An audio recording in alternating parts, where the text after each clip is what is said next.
out here making my first run with my Parsun 130. Man, that thing is purring nice and quiet.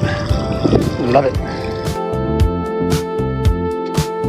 Yeah, like I said, you know, it'd be kind of hard to keep around 2,000 RPMs. I'm turning about 3,200, just enough to get on plane. Yeah, it got up effortlessly. Ooh, beautiful in here. Time to get some fishing done. Well, my Parsun F130 EFI didn't disappoint me. Ran great the whole time. Can't wait to get it back out in the water again.